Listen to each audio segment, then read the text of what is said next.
Aleluia. Quantos de vocês trouxeram a Santa Bíblia? Diga amém. Deixe-me ver a sua Bíblia. Mostra a sua Bíblia para mim. Queridos, quem não tem a Bíblia, mas tem no seu celular como é que é o nome? Um aplicativo com a Bíblia. Levanta o celular assim, levanta. Pouca gente com celular e aplicativo no celular. Irmãos, eu vou falar uma coisa para vocês. O seguinte, eu sei que vocês às vezes acham que o pastor está ficando meio caduco, né? Meio caducão. Coisa de profeta, profeta é esquisito assim. Mas queridos irmãos, nós podemos chegar o dia onde nós seremos proibidos de sair com a Bíblia. Vocês estão achando um absurdo, né, irmãos? Pode escrever isto, tá? E aí, meus irmãos, nós vamos chorar lágrimas de sangue. Podemos chegar a isso. Ore pelo Brasil, mas não apenas ore pelo Brasil. Seja um cidadão brasileiro de verdade. E zele pela nossa liberdade. Porque a nossa liberdade está por um fio. Viu, irmãos? Tá? Vamos nos colocar em pé. Enquanto você tem a Santa Bíblia, eu quero que você abra ela. A Bíblia, a Santa Palavra de Deus. Aleluia. Livro do Gênesis, livro do Êxodo, segundo livro da Bíblia. Livro do Êxodo, capítulo número 33, é o texto que nós vamos fazer a leitura. Por favor, irmã Mara, ficaram aqui 2 envelopes de dízimo, da irmã Laurentina Mendes. Leva lá para mim na tesouraria, obrigado, irmã, desculpem. Capítulo 33 do livro de Gênesis, do livro de Êxodo, o segundo livro da Bíblia. Êxodo significa saída, né? E eu quero fazer a leitura de alguns versículos com vocês, irmãos. Deus nos deu esta palavra e eu já estou assim, ruminando ela há alguns dias. E hoje pela manhã, hoje à tarde novamente, voltei a estudá-la para meditar e para trazer aos irmãos uma palavra de Deus. Eu quero que você saiba que esta palavra, ela é uma palavra de Deus para a sua vida. E queridos, nós somos uma igreja pentecostal. Quantos pentecostais nós temos aí? Levanta a mão. Eu? Você também é? Então diga eu. Eu também, diga eu. Isso. Então, queridos, a nossa igreja, nós temos liberdade de louvar a Deus. Se você sente alegria no Espírito, diga um aleluia para a glória de Deus. Diga louvado seja Deus. Porque quando você faz isso, você está glorificando a Deus e você está estimulando a fé do seu irmão que está do seu lado. Isto é uma sinergia, irmãos, onde nós nos comunicamos e o ambiente fica um ambiente leve para nós pregarmos a palavra. Ok, queridos? Você tem liberdade de louvar a Deus aqui. 33 de Êxodo, verso número 12, está escrito assim: E Moisés disse ao Senhor: Eis que tu me dizes, faze subir a este povo, porém não me fazes saber a quem hás de enviar comigo. E tu dissestes, conheço-te pelo teu nome, também achastes graça aos meus olhos. Agora, pois, se tenho achado graça aos teus olhos, rogo-te que agora me faças saber o teu caminho, e conhecer-te-ei para que ache graça aos teus olhos. E atenta que esta nação é o teu povo. Disse, pois, irá a minha presença contigo para te fazer descansar. Então disse-lhe: se a tua presença não for conosco, não nos faça subir daqui. Amém? Pai querido, eis a tua palavra. Espírito de Deus, ministra os nossos corações. Fala conosco, Senhor. Envolve-nos com a tua graça. Envolve-nos com a tua presença. Espírito Santo, fala conosco. Oh, aleluia, aleluia. Digam comigo assim, queridos: Espírito Santo, vem sobre a minha vida, fala ao meu espírito e abre o meu entendimento, para que eu possa receber a revelação da tua palavra. Amém? Vamos nos sentar, queridos. Glória a Deus, glória a Deus. Meus amados irmãos, Moisés, o nome dele no hebraico significa aquele que foi tirado das águas. E daqui a pouco você vai entender por quê. Moisés era filho de Amrão e de Joquebede, dois filhos de Deus que amavam a Deus profundamente, que pertencia aos judeus e que tiveram a graça de ter Moisés. E antes de Moisés, este casal teve dois filhos, uma era Miriam e o outro era Arão. Esses dois filhos, nós ouvimos e lemos muito pouco a respeito deles, porque apesar de serem filhos de Deus, estarem no propósito de Deus, mas o plano, o objetivo de Deus para escrever a história do povo de Israel era Moisés. Nós vemos em algumas famílias que, apesar de ser filho do mesmo pai, da mesma mãe, terem o mesmo sangue, mas um filho às vezes se destaca mais do que o outro.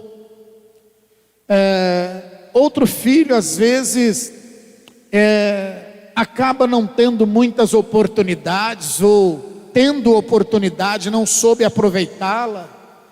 E este filho, ele é menos lembrado quando alguém se refere à família tal. Como os irmãos sabem, minha família é muito grande. E se você for fazer uma pergunta na minha família, acerca de todos os filhos do meu pai e a minha mãe, com certeza o meu nome não será o nome de excelência, o mais lembrado, não. Com certeza o meu nome não é um modelo, não. Eu tenho irmãos e irmãs que são pessoas excepcionais, e que Deus está escrevendo a história da vida delas de uma maneira linda, e eu estou indo ao lado delas, tentando chegar junto. Queridos, a Bíblia Sagrada diz que o rei do Egito, ele baixou uma lei, um decreto dizendo o seguinte, que naquele tempo e por algum tempo, todos os meninos que nascessem, esses meninos deveriam ser mortos e lançados no rio Nilo. Irmãos, a gente ouve tanto falar acerca do rio Nilo, e o rio Nilo, ele é símbolo de fertilidade, sim. Todas as plantações, tudo que havia e ainda há à beira do rio Nilo é muito próspero, mas o rio Nilo também tem uma história de morte, de sacrifício de crianças. E, meus queridos irmãos, Faraó determinou que todos os meninos fossem mortos, os recém-nascidos. E Joquebede, a mãe de Moisés, ela teve uma ideia. as mulheres, as mães, elas pelo filho fazem qualquer coisa. Ela disse: vou obedecer o decreto do rei em parte. E ela fez então um pequeno cesto de junco e colocou o menino Moisés dentro daquele cesto, na fé, na expectativa que haveria alguma providência divina para impedir a morte do filho dela. O que nós aprendemos com a atitude de Joquebede é o seguinte, irmãos: que se você está esperando um milagre, se você está precisando de um milagre, Deus está esperando você ter uma atitude de fé. Porque quando você tem uma atitude de fé, a tua fé, ela vira a chave do milagre. Aleluia!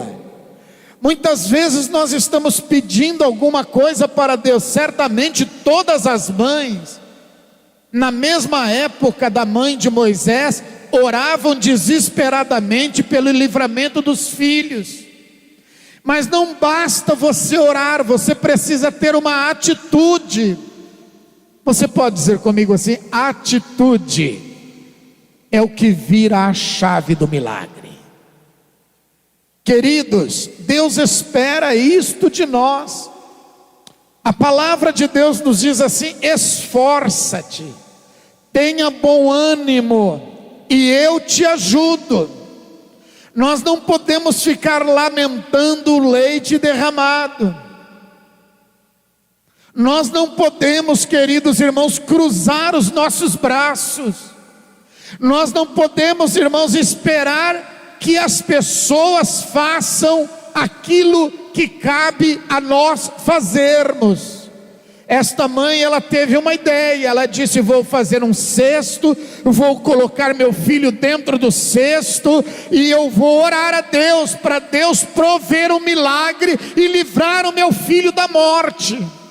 E além disso, irmãos, ela chamou Miriam, que era a filha mais velha, e disse assim: eu vou colocar o menino no cesto aqui no rio, e você vai na beira do rio acompanhando o cesto, para ver aonde o cesto vai parar, e para ver como vai parar, e o que vai acontecer com o menino.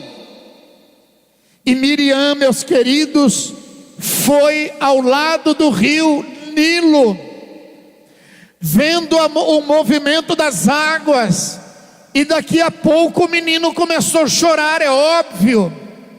Mas, meus queridos, o choro do menino despertou a filha de Faraó, que estava tomando banho no rio. Era a hora que ela descia ao rio para tomar banho. Quem de vocês que já tomou banho no rio, não por esporte, mas era a única alternativa do banho, era no rio? Levanta a mão aí. Tem alguém que tinha que ir para o rio tomar banho? Tinha. Era só uma vez por semana, né? Eu sei disso. Você só lavava os pés, né? E depois que a mãe brigava muito. Eu sou desta época, viu, meus irmãos? Que só tomava banho no rio. Ia para a bica tomar banho. E durante a semana era um Deus nos acuda, trabalhando na roça. Vocês podem imaginar, irmãos? E ainda queria arrumar namorada. Aí é ruim, né? Miriam estava indo ao lado do rio, e ela percebeu que o cesto parou em um determinado lugar. Ela percebeu também que havia pessoas ali. Era a filha do rei, e a filha do rei se sensibilizou. Os historiadores dizem que aquela moça, aquela princesa havia se casado, mas ela havia se casado e ela ainda não tinha filhos. E é do instinto materno, feminino. Ouvir o choro de uma criança significa que aquela criança está em perigo. E ela então foi e mandou as suas empregadas buscar o cestinho para ver o que estava acontecendo. E quando ela viu o menino, o Espírito de Deus agiu e ela se apaixonou por aquela criança. Aleluia. Se você fizer a sua parte, Deus vai fazer a parte dele. Ela se apaixonou pelo menino e ela disse: tire o menino da água, eu vou levá-lo para o palácio e ele será criado como meu filho. Mãe, presta atenção. Às vezes acontece alguma coisa para o seu filho que parece que vai ser o fim do mundo, você vai perder o seu filho. Você fica desesperada quando o seu filho se ausenta de casa. O seu filho vai para o serviço militar, você fica desesperada. O seu filho vai para uma outra cidade, você fica desesperada. O seu filho vai trabalhar numa outra cidade, você fica desesperada. Mas aquele é um tempo de Deus para o seu filho, e Deus está trazendo amadurecimento para o seu filho.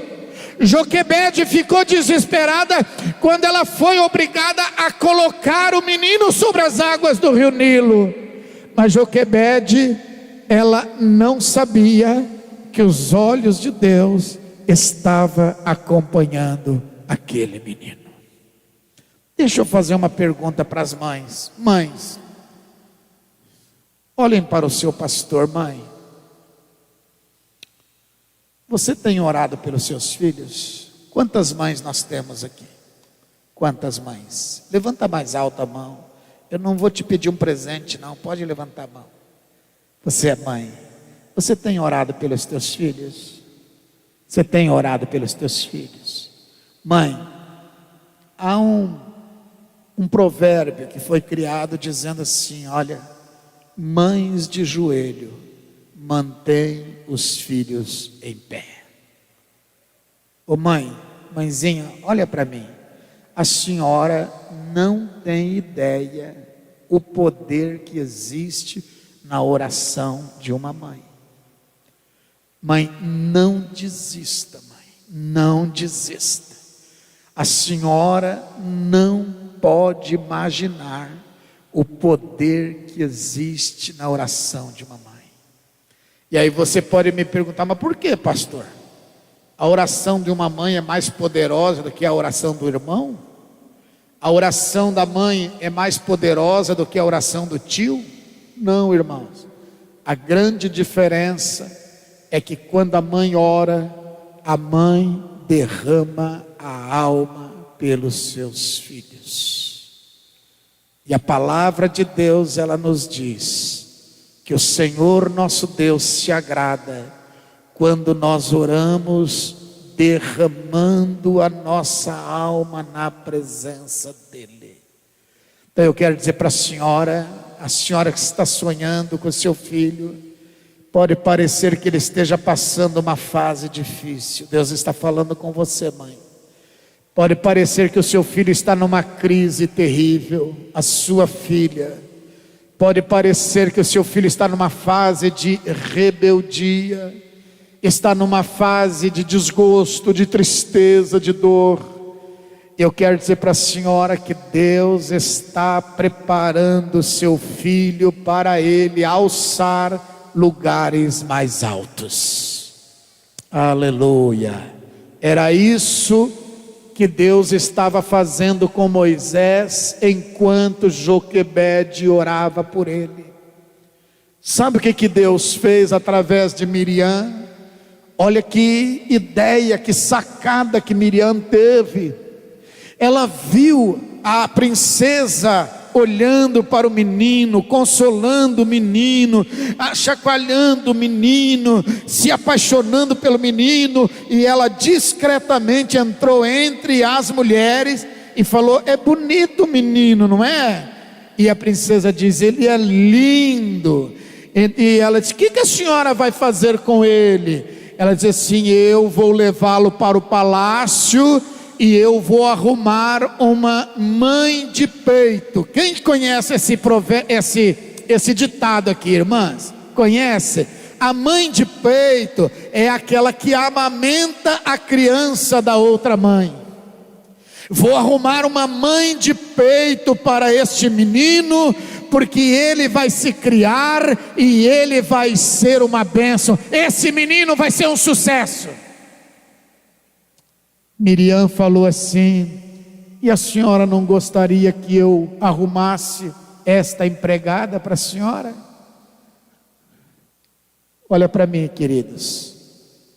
Saiba aproveitar as oportunidades que vêm diante de você. Saiba como tratar com o seu patrão. Saiba como tratar com o seu líder. Saiba como tratar as pessoas. Hoje fala-se muito em network, relacionamento. A princesa olhou para Miriam e falou: gostei dessa ideia, hein? Você é inteligente. Você conhece alguém? Ela falou: conheço uma pessoa que vai cuidar desta criança e não vai dar o mínimo trabalho para a senhora. Traga-me aqui. Miriam saiu correndo e foi buscar, sabe quem? A mãe de Moisés, Joquebede.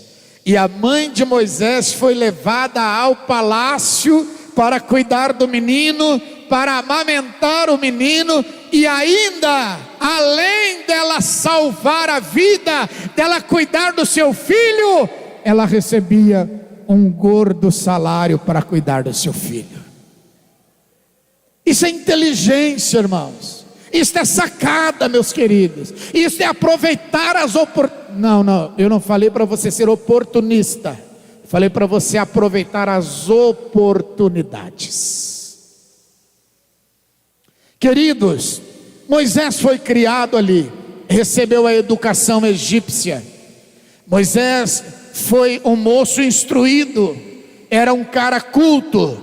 Moisés era um exímio militar. Moisés criou-se no berço do palácio do rei, sendo apenas um simples menino, filho de uma judia. Mas Deus tinha um plano para a vida de Moisés. Pega isso no seu espírito. Se você está sonhando em ser incluso num grande plano de Deus para escrever a sua história, saiba que você vai precisar enfrentar dificuldades. As dificuldades nos treinam, as dificuldades nos lapidam, as dificuldades, meus queridos, nos tornam pessoas mais resilientes. As dificuldades, meus queridos, ela nos ensina a entender a dor do nosso semelhante. As dificuldades treinam você para você poder atingir o próximo degrau. Aleluia! Meus amados, depois de mais ou menos 40 anos de idade, formado, adulto, Moisés enfrenta uma dificuldade. Ele está observando e vê que duas pessoas estão brigando. Era um egípcio espancando um judeu.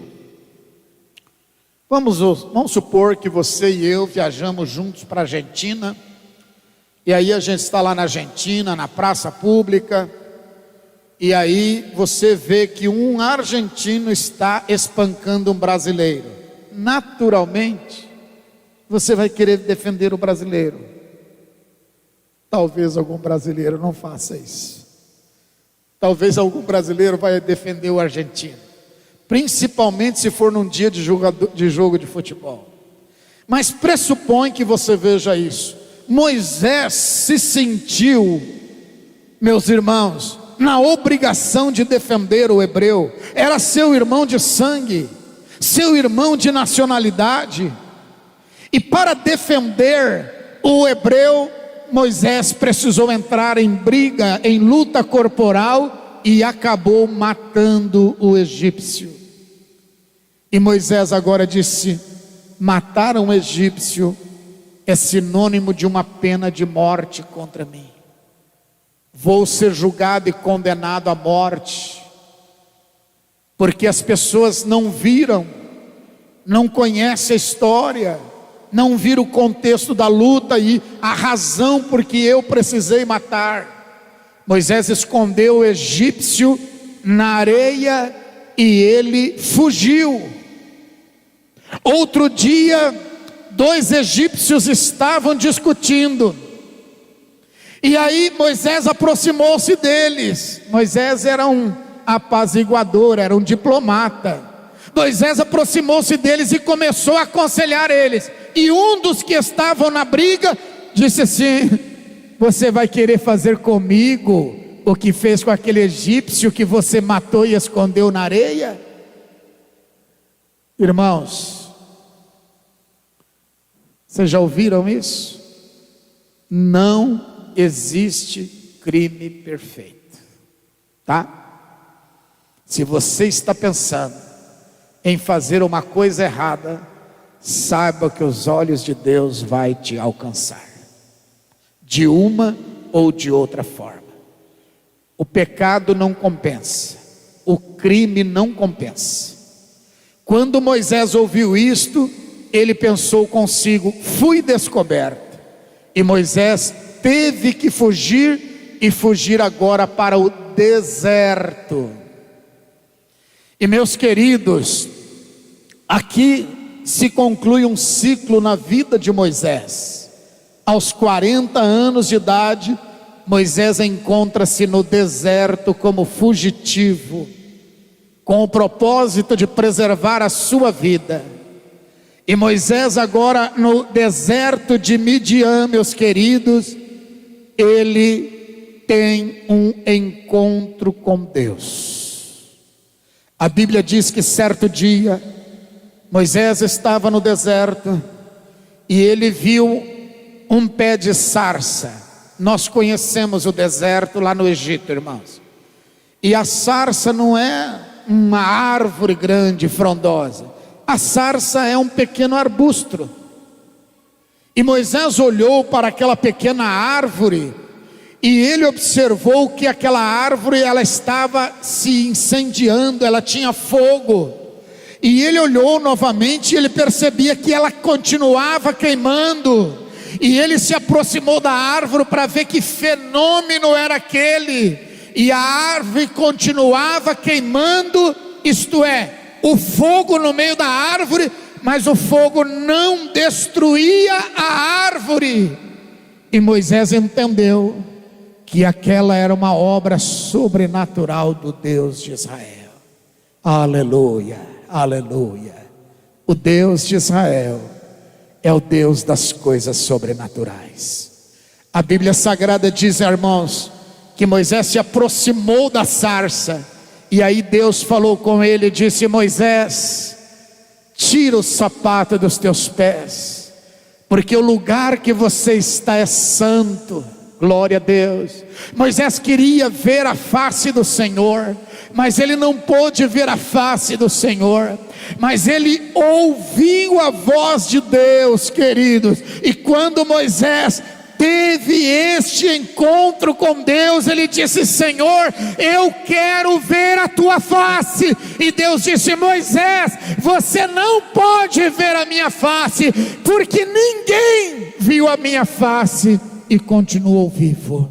O homem não suporta presenciar a glória da presença de Deus. Queridos irmãos, a palavra de Deus nos diz que Moisés disse: Senhor, mas que fenômeno é este? Deus falou: eu quero mostrar a você, Moisés, que eu estou contigo. Aleluia. Que eu tenho uma grande obra para fazer na sua vida e através da sua vida. E eu vou enviar você de volta agora ao Egito, para você libertar o meu povo que está preso como escravo no Egito. E Moisés falou: Senhor, eu? Não, Senhor, eu não posso ir lá no Egito. Por que, Moisés? Eu sou um homem tímido. Eu também sou gago, Senhor, eu não posso ir lá. Queridos irmãos, Deus falou assim: Moisés, a minha presença irá com você. Irmãos, por favor, queridos, eu estou falando a vocês uma promessa do Deus Todo-Poderoso. Preste atenção. Eis que o Espírito de Deus diz a você que se você tiver uma experiência com Deus e você deixar Deus mudar a sua vida. Moisés estava no deserto como um fugitivo, ele ficou 40 anos no palácio e agora 40 anos no deserto. E Moisés, meus amados irmãos, teve um encontro com Deus. E agora Deus começa a escrever uma nova história para a vida de Moisés. E Deus disse: sim, Moisés, você vai lá no Egito e você vai tirar o meu povo do Egito. Irmãos, eram mais ou menos, dizem os historiadores, cerca de 3 milhões de pessoas que estavam no Egito e precisavam ser libertas para serem conduzidas à terra prometida. Meus amados irmãos, Moisés assustou-se diante daquela tão grande tarefa, diante daquele tão grande desafio. Mas Deus falou a ele: Moisés, calma, aquieta o seu coração, você não irá só, porque a minha presença irá com você. Aleluia. Meu filho amado, minha filha, meu irmão querido, minha irmã, eis que o Espírito de Deus está falando a você. Se você está no deserto, Deus está chamando você para uma nova fase. Deus quer virar a chave da sua vida agora para uma fase de conquista, uma chave na sua vida agora para uma fase de vitórias. Aleluia. Agora, irmãos, o grande problema nosso é que nós não queremos deixar a zona de conforto. O povo de Israel deixou o Egito. Deus abriu o mar vermelho para eles poder passar a pés secos no mar vermelho. Mas logo depois que eles passaram o mar vermelho, irmãos, eles começaram a murmurar, a reclamar, a falar mal contra Moisés. Vocês já viram alguém falar mal contra o líder? Já viu? Isso já existia lá. Eles começaram a murmurar contra Deus. Eles começaram a murmurar contra Arão. Arão era uma espécie de tradutor de Moisés para o povo. Arão era aquele que falava ao povo aquilo que Moisés queria que eles fizessem. O povo se levantou contra o ungido do Senhor. Sabe o que aconteceu? Sabe o que aconteceu, meus amados irmãos? O povo de Deus foi rigorosamente castigado no deserto. Este é o problema, igreja. Porque muitas vezes nós não somos abençoados por Deus, mesmo Deus tendo feito tantas coisas nas nossas vidas. Irmãos, como que eu não iria servir a Deus diante de tudo que eu tenho recebido dele? Eu só existo porque Deus é Deus. Eu só estou de pé pela graça de Deus. O que eu vou fazer sem a graça de Deus, irmãos? O que eu vou fazer sem a presença de Deus, queridos? As conquistas, meus irmãos, elas não podem substituir a alegria da presença de Deus, a segurança da presença de Deus. A presença de Deus quer ir com você, a presença de Deus quer guiar a sua vida, a presença de Deus quer trazer proteção à sua vida, mas a palavra de Deus nos diz assim: achegai-vos a mim, aleluia, e eu me achegarei a vós. Achegai-vos a mim e vede o grande livramento de Deus. Fica em pé na presença de Deus. Moisés, do 0 até os 40 anos, teve uma fase na sua história. Dos 40 anos aos 80 anos, outra fase na sua história.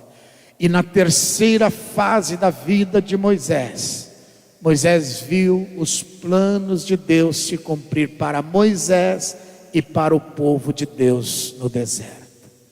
Curva a sua cabeça nesta hora, feche os seus olhos, em nome de Jesus, em nome de Jesus. Olhe para dentro de você, aleluia. Olhe para dentro de você.